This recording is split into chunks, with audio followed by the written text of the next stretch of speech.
how do we practically build systems in our house that create an atmosphere of peace, not only for our household, but for ourselves?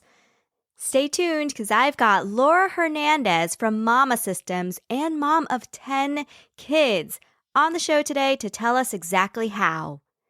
This is part 2 of the Overwhelm Management series for burned out moms.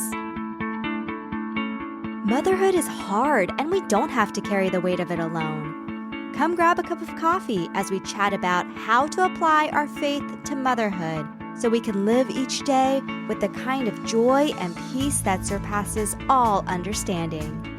I'm your host, Hannah Lapsansky, and this is the Moms Grab Coffee podcast. Hey, what's up, Mama? You heard me right in the intro. Laura Hernandez is mom to 10 kids, and she has built tried and true systems in her life to maintain a level of peace in our household, as well as for herself. So we're going to be talking about what those systems are, how we get our children, our spouses, our significant others on board with the system, because it's not just about us taking everything on. This is about working as a team, and Laura's going to tell us exactly what that looks like. And lastly, she'll talk about one of my favorite topics, self-care, and how we make the most of our self-care time and also protect it. Laura's been featured on news outlets across the country, as well as publications like Working Mother, so I am so excited for her to bring all of her wisdom and her tips to Moms Grab Coffee today. So let's get into it. It is my pleasure to welcome Laura Hernandez. Laura, I'm so happy to have you on. I would love to get to know you a little bit better. And of course, we're going to dig into all the systems you have with 10 kids. So let's just start with, tell me a little bit about yourself and your big, beautiful family. Yeah. So my husband and I live in the Dallas area. I feel like I need to prerequisite myself I don't normally sound like this. I'm getting over a cold. And so I feel like I have my man voice or my wake up in the morning voice on. No so At least you're on the other side of that sickness. Yes. I know. I feel fine. My voice sounds funny. So we live in the Dallas area. We have 10 kiddos. 3 are adopted through foster care. In 1 year, we went from having 4 kids to having our 5th biological and adopting a sibling group of 3, along with moving across the country. And then for a hot minute, having their younger sibling join us for 2 months. And so It was kind of a whirlwind of everything. And I remember just kind of living in this chaos and survival mode and thinking we can't continue to do this. Like, I've got to figure out a new normal for us because nobody's going anywhere. These people are all sticking around. And so, I read a ton of books and tried to figure out systems for our home. And I know you'll be shocked to hear that there's no book written on having 8 children, some special needs, some homeschool, some public school, a therapist in and out of your home all day, caseworkers in and out of your home all day. Like, nobody has come up with a system for that. And so I was like, well, we've got to figure it out by ourselves. And so just taking that time to come up with a process that really helped us get things in place in our home and bring peace to our home has been absolutely life-changing. And that process is the same one that I get to walk mamas through now with my company, Mama Systems. And so it's like my greatest joy to be able to help other moms now and help them bring peace to their home. So, yeah. And how old are your kids? Our oldest is 16 and our youngest is 3. Oh my goodness. So you've got so many different stages and chapters going on in your life right now. Yes. Yes. So many. Yes. Wow. Well, that is amazing, Laura. And the fact that you still said yes to fostering and adoption and having, more children biologically, sounds like that was still, that was a no compromise kind of thing. And you looked at other places in your life where you can bring peace and kind of, I guess, a routine to your life. So I think that's amazing. Well, thank you. I get lots of help. I'm by no means doing this all on my own. So yes. Yes. So Laura, was there a breaking point at which you, like, what did that breaking point look like in terms of, you're like, okay, this is so chaotic. I can't do this anymore. My family can't do this anymore. We need to start figuring out what actually works. Yeah. I very clearly remember being in a doctor's office and having a friend call me back, and she had just adopted a sibling group of 3. And I called her to be like, is this ever going to be normal? Like, am I ever going to feel like these are my kids and that we have like we're family? And that it just felt so uncomfortable and awkward. And we didn't know at the time that the 3 of them had special needs. But I remember trying to like kind of sort it through in my mind of like, what did I sign up for here? And my goal for every day was just to get them to bed because I knew that they would be safe in their beds. And that was it. I'm like, that's what we've got to do. So it was a lot. And there have been times along the way where it's like, okay, something's not working. So we've had to tweak things and move things along in different ways, in different seasons for different things. So there's often a resetting or a reassessing going on. Yeah. And we're going to get into that as well as you walk through your systems, because life is going to change, right? Sometimes life changes every day with kids. You never know what's going to happen. So if systems start not working, what are the things that we can do to still maintain that level of peace, not just for our family, but for ourselves, right? Because I think, moms, we carry a lot of weight. We carry a lot of responsibility, both external as well as internal. And so we also need that peace along with the rest of our family. So Laura, what are the systems you started using to start creating that atmosphere of peace in your household? Yeah. First and foremost is to figure out what is going on in your home.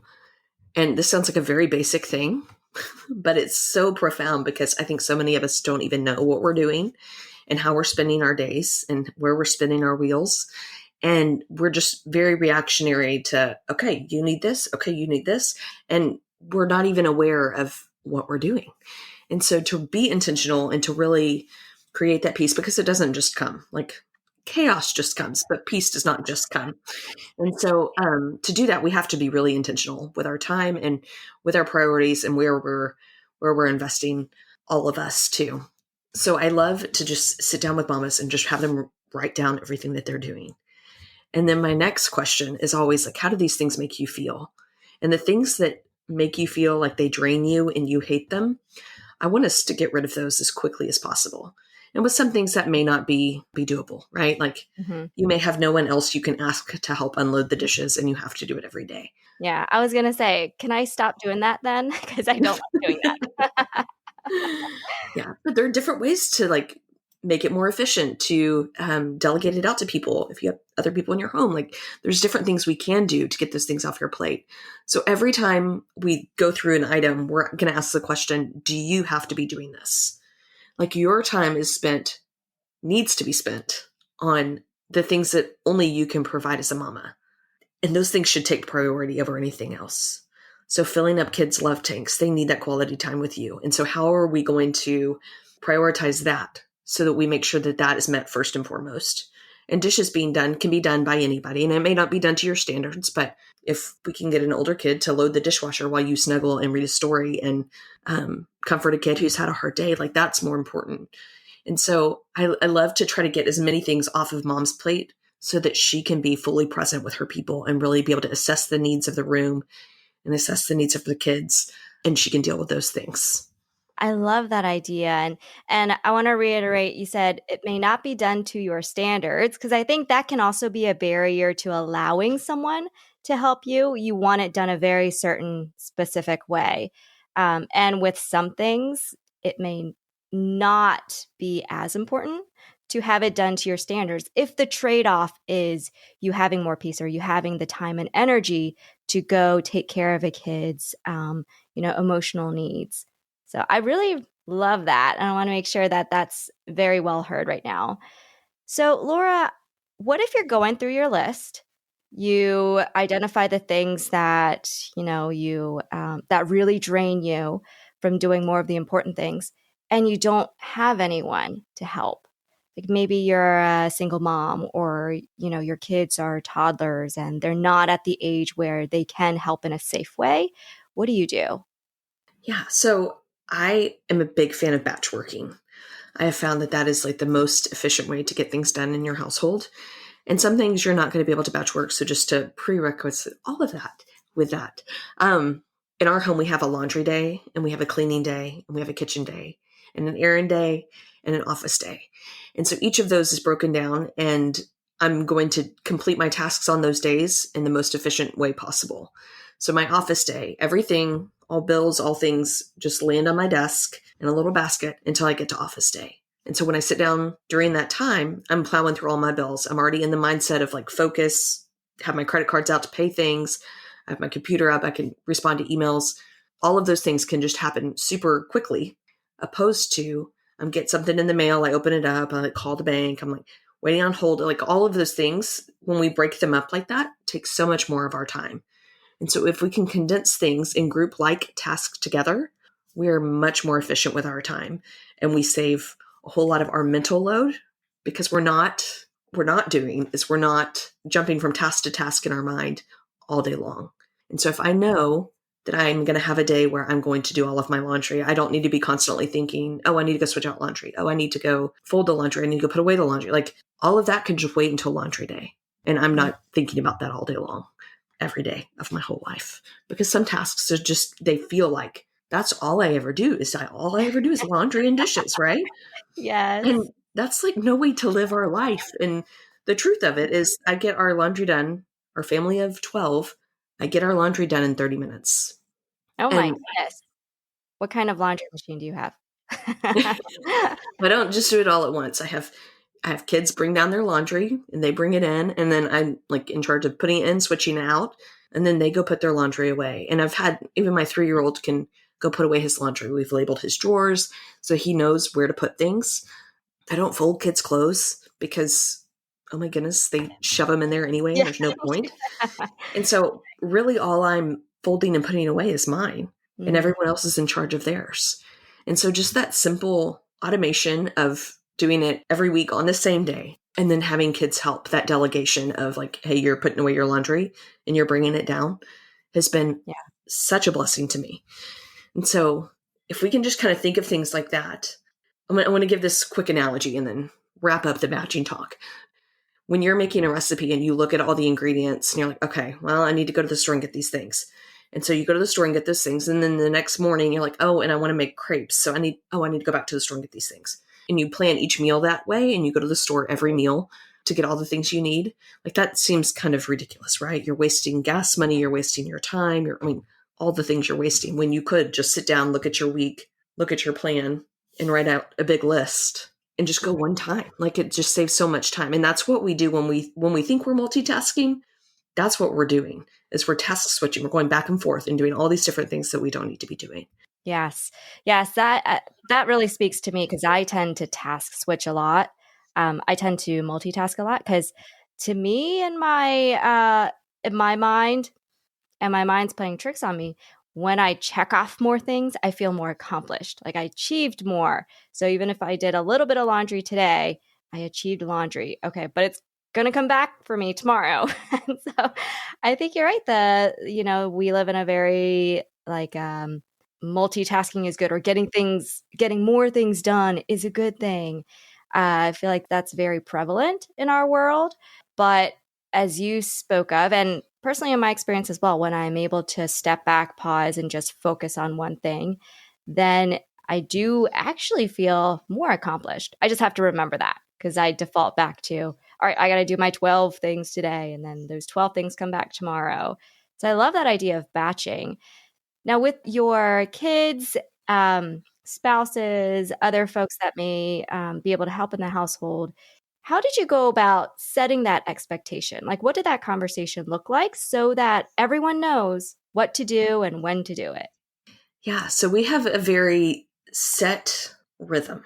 I don't like thinking of it as a schedule because I feel like schedule makes everybody kind of cringe, and like nobody wants to live their life of like, it's 6:02, let's hop to, let's go do this, right? Nobody wants to live that way. But we can kind of build out that structure and then create a natural rhythm that kind of flows with your home. And so for us, one of the things that we do is we have 5 o'clock jobs. And so I have alarms set on Alexa's and on my phone just to kind of keep me accountable to 5 o'clock, because that's when I know I need to go start not figuring out dinner, but getting dinner ready. And kids need to do their afternoon jobs. They need to lay out their clothes and do their lunches and all of those things. Because if we wait too long in the evening I then have tired people that I'm trying to convince that they need to go do those things. Mhm. I Yeah. have not fed them because I often forget to feed these people in a timely manner. And then around 7, they're like, oh, yeah, they need to eat. Mhm. So I've just found for our family, 5 o'clock is the ideal time. Where the magic happens is that we have set those expectations. We've said, like, hey, at 5 o'clock, this alarm's going to go off. This is what you're responsible for. And we all kind of hop to and do what we're supposed to do. Mhm. And the magical thing is that I'm in the kitchen cooking and getting ready for dinner, and I have someone helping me set the table. I have someone helping me serve. I have somebody watching the baby. I have, like, everybody's kind of doing their role. And so the beauty of it is that we're working together as a team. There's no more me in there kind of ticked off and bitter that I'm in there chopping vegetables while they're making a mess of the room I just cleaned up a little while ago. Mhm. Like, Yeah. that's not happening because we're working together as a team. And even our little buddies can help with this as well by, like, putting forks on the table or getting little cups for everybody. Like, they can all help with that too. Yeah, I love that idea. What if we do have little ones who may be, at the age where they can get, spoons and forks and put it on the table, but they're not cooperating? What do we do then? Because that's also big energy drainers. I run into that a lot when I'm trying to get dinner ready and my little ones start fighting, and then I have to stop. And, I have things cooking on the pan and I can't step away for too long or those will burn. And it's just complete chaos. So, what do you do in those moments? And it may not be, that 5 o'clock hour, but when the kids or, anyone else start or maybe it's more like the system starts not working. We typically will sit down and kind of have a team meeting is what we call it. And this has happened kind of recently. We've, started school up again, and people are used to kind of not doing anything over the winter break. And so Mhm. um, just the routine of getting stuff ready for school and all of that was just kind of put to the side. I had to sit down and say, like, hey guys, this is not okay. You have these responsibilities. They're not strenuous or hard, like laying out your clothes or making your lunch or feeding the dog. Like, those aren't difficult things, right? Mhm. And it's not too much to expect our kids to help pitch in. And so just going back over and saying, like, hey guys, we're a team and we need each other. If you're not doing your job, I can't do my job. So if Amelia hasn't unloaded the dishes when she's supposed to unload the dishes, then Noah can't load the dishes when it's time for him to load the dishes. And we all start breaking down. Like, we function as a team. And just going over that over and over again is something that has really made an impact on my kids and really been a beautiful thing of just being able to see how any organization, any team, any Mhm. group functions well when everybody is doing their roles and they're doing them with excellence. That's a really powerful life lesson. Yeah. It's not just something that they'll learn right now, but it's something that they'll take into, as they grow up, into their jobs, into even their relationships and marriages in the future. That's a life lesson right there. So, do you not use rewards or incentives to get them to do their job? No. And my reason behind that is that these are the things that I'm expecting them to do. I feel very strongly that if they are going to be good roommates when they leave our home, so when they go move in with someone's son or daughter, I want them to know how to put their dishes in the sink. I want them to know how to load a dishwasher. Like, those are the things that would just be expected that they know how to do. And so there's nothing, you're just being a good roommate. Like, we're going to take care of our stuff. We're going to be responsible for our stuff, and we're going to clean up after ourselves. And that's just being a good person that we're living with right here. You know, Mhm. Right. we have a ticket system that we use for rewards, and kids can earn Xbox or ice cream or things off Amazon, whatever. But those are all, like, extra jobs that they come and ask me to do. So those are not their regular jobs. Their regular things, the expectation is that they do them without arguing or complaining. That being said, we all have days, right? When your kid's having a bad day and they're just melting down every 2 minutes, and we know that. We then can step in and give them grace and say, hey, I would love to do that for you today. And Mhm. seeing siblings do that as well is a beautiful, beautiful thing for them to have compassion for a sibling that they can see that's just having a rough day. Yeah. That's been really beautiful. Yeah, that's great. I love that. So again, more life lessons being learned. Laura, let's go back to more of those systems. So, looking at our list, what really drains us? What really stresses us out? Can we delegate those? Then we have batching. Then you have, setting those expectations. We're a team. If someone, doesn't do their job, we can step in or the whole system will break. I love all of those. What are some other things you do in your house to maintain peace for yourself? Yes. Self-care, I think, is a soapbox I could get on and preach for a really long time. Because I'm a firm believer that if I am not in a good space, nobody else will be either. Yeah. It all oozes out of me, Mama's not happy then. Yep. I know.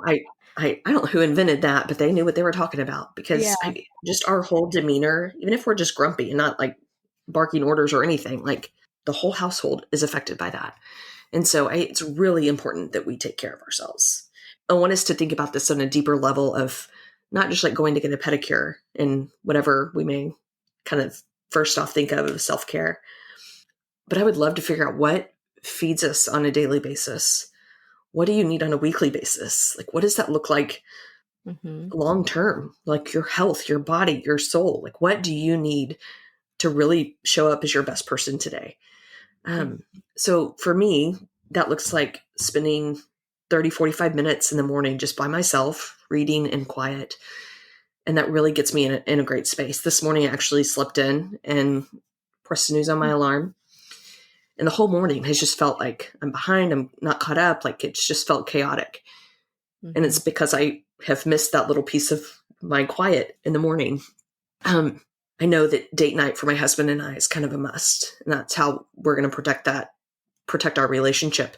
And so having that scheduled and on the books and having a sitter scheduled every week so that we can make that happen, because that will be one of the first things to go if things get crazy. And I think that often whatever mom has planned is the first thing to go because she'll put kids more important, their activities more important. And so I really want to encourage mamas to schedule those things, make them happen, and then kind of protect them and not let anybody else touch them. Yeah. So making sure they're unique to you and then protecting them. Because, yes, you're right. When it comes to the list of things that you might have going on during the week, not only the tasks, not only the kid stuff, but stuff for yourself, we do tend to sacrifice because that's just, I think that's kind of our default as moms. We're going to take care of others before we take care of ourselves. And I like the fact that you said something that's unique to you because self-care, pedicure may be great, but it may not be the level of fulfillment that you might need. Laura, one other question I want to ask you when it comes to self-care. When we're in that space, how do we make the most of that little bit of time? And I ask that because, I do my mornings as well. And sometimes I can get a good amount of time, 45 minutes, sometimes an hour if I'm so blessed that morning. But sometimes it's 10 minutes because the kids have woken up a little bit earlier that morning. So how do we make the most use of that self-care time, especially when it gets cut off when we don't expect it to be cut off so early? Yeah, that's a really good question. And I think a lot of this just comes to mindfulness of figuring out, like, what does that time look like for you? Do I feel filled up because I'm drinking a cup of coffee and reading and also journaling, or like, what are those components that make me feel filled up? And then from there, like, let's do that first. Let's have that be the first 10 minutes or so that we make sure that gets in. And if a kid does wake up early, that's something that I've always guarded with my babies. So if they will need to snuggle, I'm like, we'll snuggle away. But hey, we're not talking right now. I'm not turning on a show. I'm not getting you breakfast. I still need to read and drink my coffee. When I'm done, I'll help you. Mm-hmm. And having that just be kind of something that's very matter of fact, because they'll learn. I mean, it might take a week or two, but they will learn. And they'll also see that you need that time, that you're a human being as well, and that you need space and time for yourself. So, yes, I can see that teaching them kind of awareness as well as compassion for someone, because I don't want moms to think that, well, if you do that, you're being selfish, or your kid needs you. You need to attend to them right away. Well, part of that also means attending to yourself and making sure your battery is charged before you're going to, attend someone else. Yeah. And I think that if you struggle with like what you just said, I mean, that can be different for you. Like if that tears your heart out that your baby doesn't have food, not your baby, but like your toddler doesn't have a hot bowl of cereal right away, then you can make that for them right before you sit down, or you can have a bar ready for them at the table, like something easy that they can go grab. Like Yeah. you can work around that so that you feel the best about your time.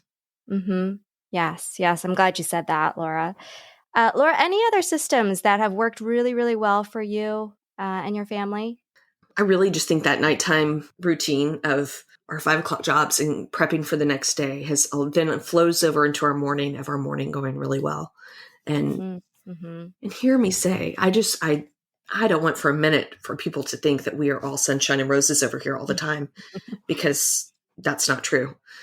We have 3 special needs people with a lot of needs and a lot of demands and a lot of noise. And so it's just really figuring out what's going to work for you and your family. And that's kind of where Mama Systems comes in, is like the whole customizing of systems, because your morning is going to look completely different than mine. No 2 mornings across America are going to be the same, because they're different mamas. There's different babies.